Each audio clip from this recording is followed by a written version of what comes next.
Welcome back to your Productivity Pulse, where we redefine what productivity can mean to you and look at ways to become more intentional with your time.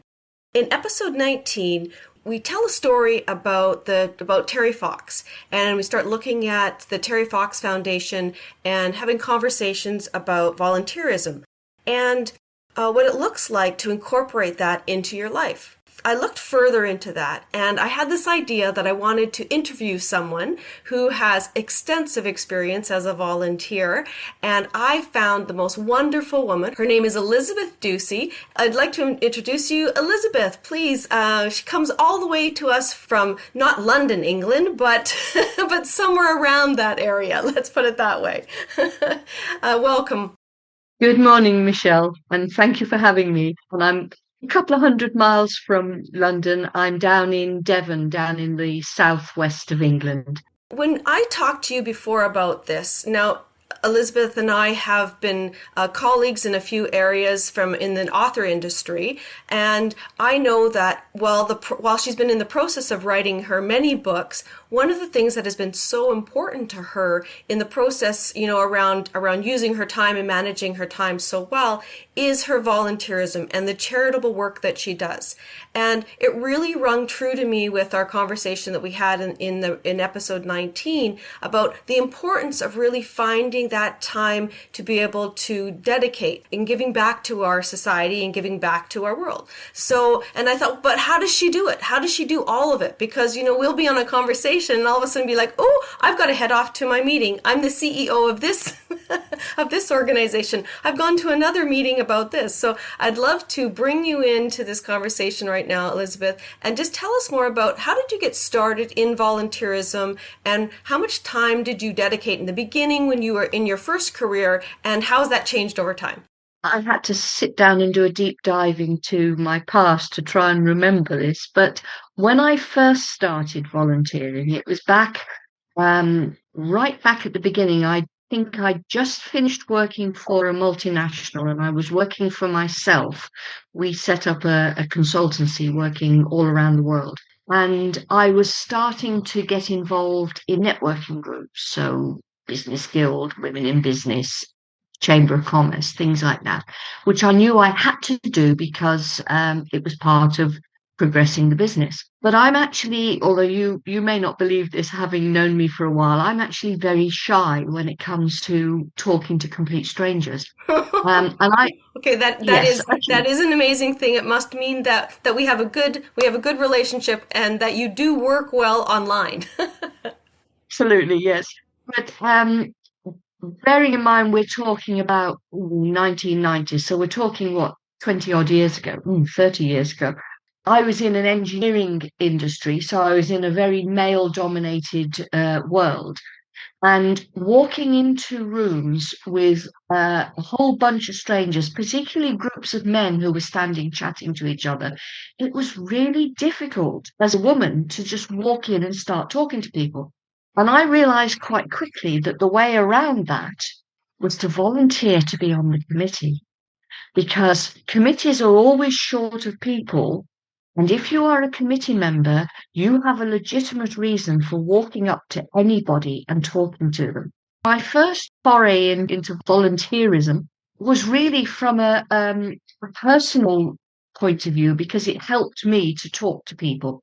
And I started doing that. And there was one point where I actually volunteered for an organization that was a national industry organization, and we were all organizing all sorts of events and things like that. And it got in the way of my everyday life. And I actually had to step back from it. And I felt a bit guilty because anything I get involved in, I like to do properly. But I did step back because I could see that it was impacting on my day job, and I couldn't do that. And then Michael and I moved from the southeast of England down to Devon. And it was the first time either of us had lived in a small community. We live in a semi-rural, very small town. There's only a couple of thousand houses, which in UK terms is quite small. And we got hit by new blood syndrome because everybody, you go to any meeting or anything, oh, would you like to be involved in this? Would you like to be involved in this? And we ended up at one point being quite senior members of Business Guild. We were running the town's festival committee, and there were two or three other things. I think at one point I was running the choir. So there were all sorts of things we were involved in. Quick question. So at this point, were you still working in your engineering industry job, or had you'd retired? I was still working in the industry. I was working for myself rather than originally I was in a big multinational. So I was in the sort of our own business side of things. But what I tended to do was I was doing quite a lot of overseas projects where I would go abroad for a couple of weeks and sort of work full tilt on the project for the times I was away. And then I had more time free when I came back. So that helped with that. And I mean, we've seen it with new people coming into town since then. We had somebody we were talking about the other day who got involved in all sorts of things and then tried to sort of peel back because you realise there's just too much.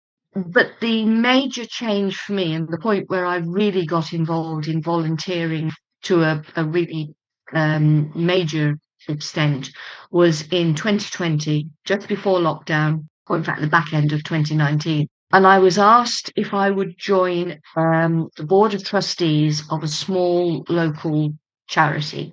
It's a cancer charity. It provides support for people once they've been through treatment, out the other side, the point where they're expected to get back to normal. And if this was visual, you could see I was putting my fingers up for speech marks around that, because anybody who's had anything to do with cancer knows that life is never back to normal again. And the group that the charity have been running for the best part of 20 years, they had a couple of trustees who wanted to step down, and all the rest of the board were avid fundraisers, but with no business experience. And they came to me and they said, we need a grown up. We need someone who can join the board and can do the sums, can do the finances. And when I actually joined the board and the other two long-term trustees stepped down, I realized that actually it wasn't just the finances. There was a lot of governance issues and things that needed to be involved, to be sorted out. So I took on that role from 2020, and I was just doing the finance side of things. But in 2024, I think it was, we lost our administrator. As I say, we're a tiny charity. We only had 3 or 4 trustees, and we had an administrator who ran deliverables, which was breaks for people who'd been through cancer treatment. We lost her, and I sort of stepped up, and gradually we realized that the role I was playing was acting CEO. I mean, obviously with no salary, but I was running charity. We have a chair of trustees, we have a couple of other trustees, but I was doing the day-to-day running of the charity. So when you stepped into this next level or role within the charity, what changed within your daily life, within your timelines, I mean, because we knew we've got our family lives, you've got your personal life, you have your author life, and now you have this charity piece that at one point was like, oh, I'm helping, I feel really good, I'm doing this work, and now you're stepping into the deeper layer, unpaid volunteer. What happened with that whole circle and cycle? Well, by this time I had finished all the engineering stuff, and from 2012 I'd been a full-time writer. There's another incidence of speech marks around it. So I'd been a full-time writer. When I started doing this work, this full-time role for the charity, I started off thinking, I'll fit the charity work around my writing. About a month in, I thought, I'll fit my writing around the charity work. Another month in, I thought, the writing's gone. It's on the back burner. I can't, I couldn't I couldn't take the stress of feeling guilty about not writing. So I put the writing to one side completely. And certainly for the first 6 months, I concentrated completely on the charity because because we'd lost our administrator. I found that although the things she was good at, she was very good at, he'd been in the Stone Age when it came to systems and technology. So what I had to do was I had to start from scratch, work out what our systems were, then look at how we could automate them for the second decade of the 21st century, the third decade, or whatever it is, and then we actually brought in a virtual assistant who has taken on the administration side of things. And at the same time as I was doing that, we had a major fundraiser that was due for the April. So from November to April, I worked full time on the charity, nothing else. And after that fundraiser finished, I thought I was going to go back to normal and go back to my writing. But I realized I actually didn't want to. I wasn't ready to do that because there was a lot more that needed doing in terms of sorting out the charity. There were all sorts of governance issues and things that I wanted to get in place. So, in fact, the rest of last year and the first few months of this year, effectively for 18 months, I've acted as a CEO for this charity, and that's pretty much taken all my time. So it's interesting, I mean, I talk a lot about productivity, and oftentimes we relate productivity back to this concept of your working environment and about those pieces that you're going to get done. But what I'm hearing you say is that within the volunteerism, that you actually took all the business experience and the acumen that you have to be able to apply it, and actually, I mean, if we break it down between that, you availed your skills to be able to increase the productivity of what the charity was able to output, and also shifted what productivity looked like for you. You made a conscientious and intentional choice to step away from something that you love, from the writing piece, and put your time into another area. So really taking that intentionality. So instead of just feeling stressed out about both of them, not being able to do both really well, that you intentionally chose to put your efforts and your productivity charisma I would say into the charity. So where are you now? So that was, you went through all these pieces. I still consider you a writer extraordinaire. I know that you're working on a current book right now, and you're still holding this position. So what changed that you now are able to do both? Okay. And I have to say, one of the things that I think holds me in place for this is that I am a perfectionist, and I hate the idea of walking away from something and not having it right. And I think the reason I get involved in so many things is because I am good at sums. I love spreadsheets. I can do stuff like that, and I have a business background.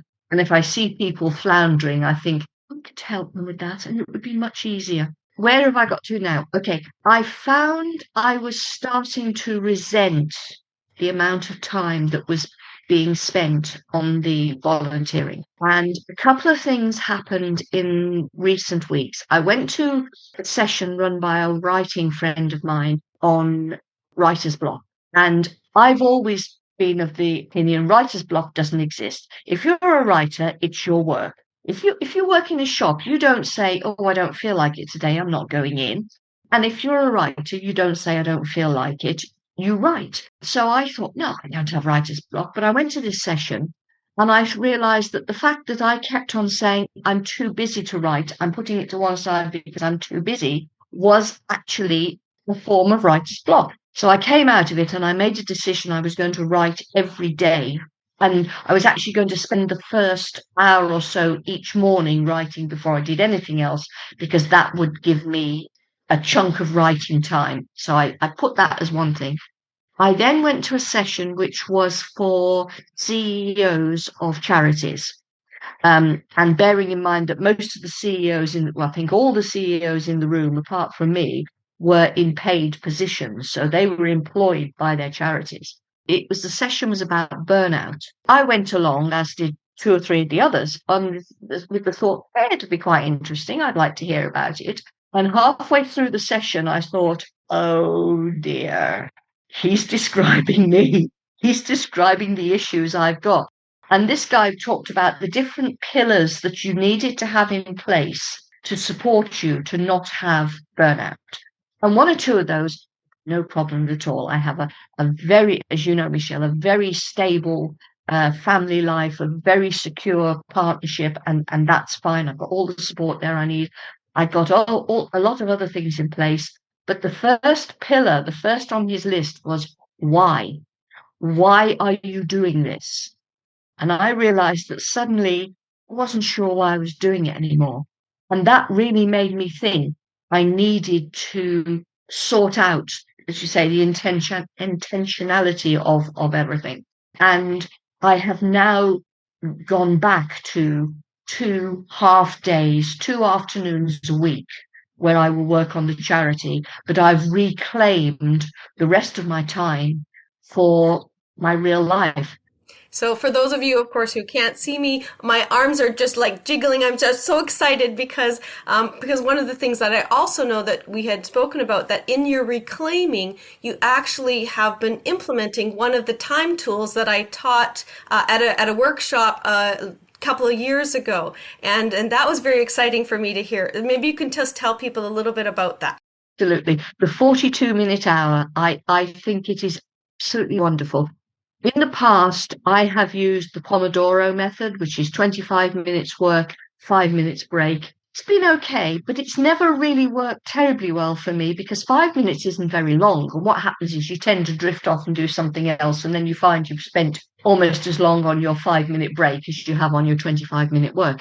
The 42-minute hour, where you set the timer and you work solidly for 42 minutes, and then you have the remaining 18 minutes of the hour to do the other stuff. I find that works so well. And I started off saying 2 weeks ago, after that writer's block session, I will do one 42-minute hour each morning before I do anything else.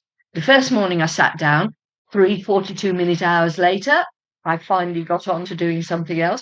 The same thing happened the next day. The next couple of days I was in full-time meetings, so it didn't work. The day after that I did 2 hours, and I've kept it going this week as well. And I'm doing 2 or 3 hours, 42-minute hours each day to keep it going. And I just find it's a really good tool. And I tell everybody about it any opportunity I get.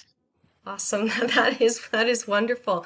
So at this point, now we're just going to take a few minutes as we're starting to wrap up, just to talk about future. So when you think about volunteerism for yourself in the future, say just in the next year, right? What does it look like for you, and what are your priorities for yourself right now? I have made it clear to the rest of the team in the charity from probably about 3 years ago that I am going to be here until the end of next year. In 2027, I turn 75, and I reckon that's old enough and I've done enough and I'm stopping in terms of the charity work. I've made it quite clear right from the beginning that was by that time I will have been in a trustee for 7 years.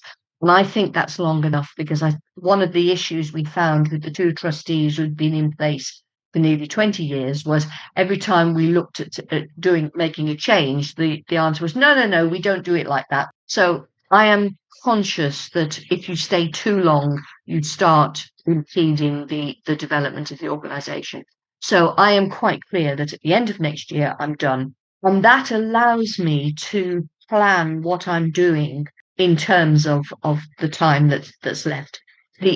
As well as the charity, I'm also involved in our town's festival. I mentioned that earlier on. We walked away from it in 2017, and then we went back a couple of years ago. And this year, I've rejoined the committee as the trustee, as the treasurer. And again, I know I'm here for the rest of the year, and I will do next year. But I'm pretty certain that at the end of that time, I will finish. And I've always found with any of these things that I'm involved in to have an end point. And I am good at walking away when the time comes. I think having an end point is good because it no matter how stressful it gets or how busy it gets, there's a point where it'll stop. I think it's really important, for anybody out there who is thinking about wanting to volunteer. What piece of advice would you have for them about stepping into a volunteer position while they're working, and that they've got these other commitments in their lives? Is there something that you would do differently in being able to manage your time with the volunteer and the commitments and also working? I'm not sure that I would have done things differently because of the situation we were in with the charity. If I hadn't done what I'd done, and this sounds big-headed, but it's not meant to be, but if I hadn't done what I'd done, the charity would probably have folded.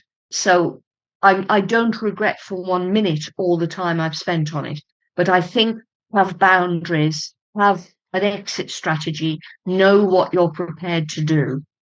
Because otherwise it can become all-encompassing. The day that they said to me, "We need a grown-up on the board," the words I said to them was, "Yeah, that's fine. I'm happy to do that. I'll do your accounts. I do not do fundraising. I do not do tray bakes or anything like that." Well, Michelle, it didn't work out quite like that. And I have spent a lot of time fundraising. Michael bakes the cakes, but I do the sausage rolls, and it really does help to define at the beginning what you're prepared to do. All right. And as we're wrapping up, I know you're working on a project right now with all these 42-minute hours. Give our audience a little tidbit of what it is you're working on right now so that they can find you and maybe check out some of your books. Thank you. Well, these days I write cozy crime set in a Devon village. And I'm working on number 5 in the series. The series is the Coombsford Chronicles. I've got 4 of them already out, and you can find them via my website, Elizabeth Ducie, Ducie.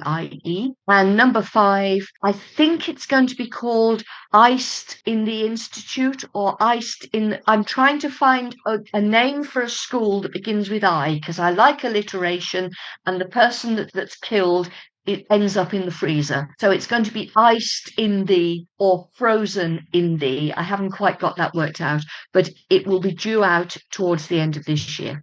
Well, that gives people time to read all your books and then be able to get the other one in the later fall when it comes out. Yeah. Excellent. No, that's super exciting. I'm so pleased that you were able to join us today on your Productivity Pulse and share your thoughts on volunteerism and how you've been able to incorporate it into your life at different stages. And your charity, I'm sure, is so thankful for everything you've done and for all the people out there who've had people who've gone through cancer in any stage or form. It's people like Elizabeth and others who are dedicating their time to be able to make a difference for people. So I really encourage anyone who's been thinking about joining a board or going into a setting like that, just go in, check it out, join a committee, become part of something. It is very, very fulfilling. It's hard work, but it's really worth it. Awesome. Thank you so much. And if you are interested in taking a look at any of Elizabeth's books, that I will have her information in the show notes, and you can take a look there. Either way, thank you so much, Elizabeth, for joining us today, and I wish you a beautiful afternoon or evening for you. Thank you very much. Thank you for having me. Thank you for listening to this episode of Your Productivity Pulse. You're not alone in this. We're all learning how to navigate our time in a way that actually supports our lives. If you want a simple place to start, grab the free Time Disruptor checklist in the show notes and join the community. Let's start noticing what's getting in the way so we can begin to make the shift. Remember, intention plus accountability equals productivity. Until next time, keep listening to your pulse.